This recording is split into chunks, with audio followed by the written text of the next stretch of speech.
Hey everybody, it's Tuesday, May 13th, 2008. Thanks for stopping by. I have been looking at the Real News lately. It's a website and they have videos on YouTube. I have some of their videos favorited, and I have a lot of other interesting things favorited right now, so take a look at my favorites. I think you'll find some pretty entertaining stuff in there. I'm beginning to see a pattern these days. Now, I scrupulously avoid all mainstream media, and the reason why I do it is because I recognize the media for what it is.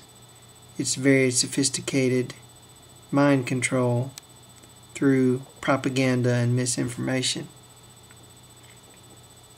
And I have a great deal of respect for the power of this propaganda and mind control and the sophistication of it.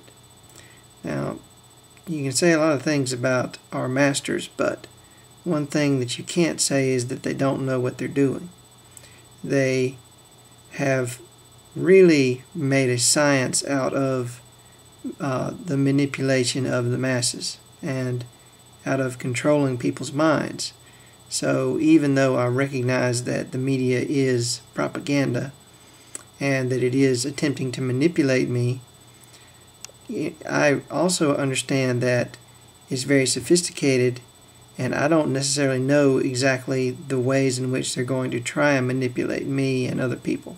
So I think it's best for me to stay away from it completely. Now, for that reason, I can't really tell you what the media is reporting on and what it's not reporting on very much.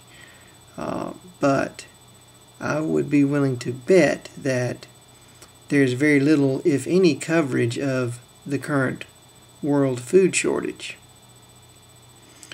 And also, if they are covering the food shortage, the fact that people are starving to death all over the world, that people are eating mud in Haiti because they're starving to death. I bet that they're not going a step further and explaining that the current food shortage is not really a food shortage. That actually there's a glut of food in the world. We have more food than we really need right now, but people are still starving to death because they can't afford the food, which is very disturbing. And the reason why it's disturbing is this is a contrived situation. It's very reminiscent of the situation with oil. There's not an oil shortage. We have plenty of oil, and we have a lot of domestic production of oil. We have control of the world's oil, basically. But oil keeps going up. And the oil companies say, well, it's just supply and demand. But at the same time, the oil companies are rolling in money right now. I know this, for a fact, because I know people who work in the oil field. My dad works in the oil field, and I'm telling you right now, if you want to make money in the stock market, there's one sure bet, and that's any oil company. They're all making tons and tons of money. Now ask yourself, do they really have to charge you 3 to 4 times as much for oil than they did 8 years ago, before we elected Bush, who was an oil man? Do they really have to do that if they're rolling in money and they don't know what to do with all of it? Okay, it doesn't matter how high the demand for oil is. They don't have to charge any more than they need in order to make a profit and cover their expenses. They don't have to, charge so much that they're making a fortune every day and making so much money that they don't know what to do with it. They just don't have to do that. Okay. Now, consider the situation with food. The IMF and the World Bank, strong-armed third world countries all over the world, forced them to go with free trade that disadvantaged their own farmers. Their farmers could not compete with the cheap rice and other grains that were being grown in the United States.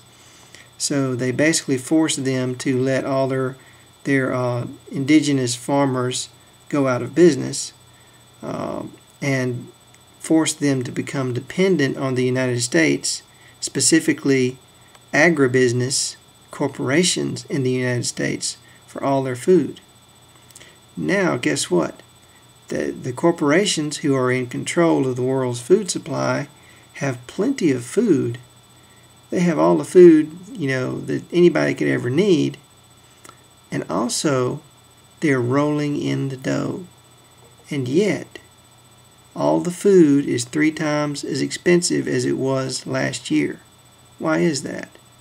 Why is it that the major corporations who now have a monopoly on the world's food supplies and who now are making money hand over fist exactly the way the oil companies are, why is it that they need to charge so much money for food that people can't afford to eat, to buy it, and they're starving to death? Why is that? It's basically because they have the power and the will to do it. And the only thing that matters to them is money. The same as the oil companies. Pretty soon, there's going to be a major demonstration in Washington, D.C. All the truckers are going to go to Washington, and they're going to attempt to shut down the whole city. Because guess what? The truckers are going out of business because the oil and the gas is too expensive. And that's just another reason why everything is becoming more expensive in this country. I mean, think about it. Since George Bush took office, everything in this country has become more expensive, and wages have gone down. 10% of all families in the United States can't afford to eat. 10% of families in the United States cannot afford to eat.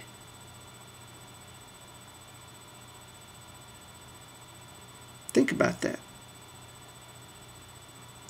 Did you see that on the news? Did you see anything of what I've been saying on the news? Maybe you've seen a little bit, but I don't think you've seen very much. And I guarantee you that you haven't seen the real truth. So, take a look at my favorites and beware the media. It's dangerous. It can hurt you. I really believe that. Thanks for watching.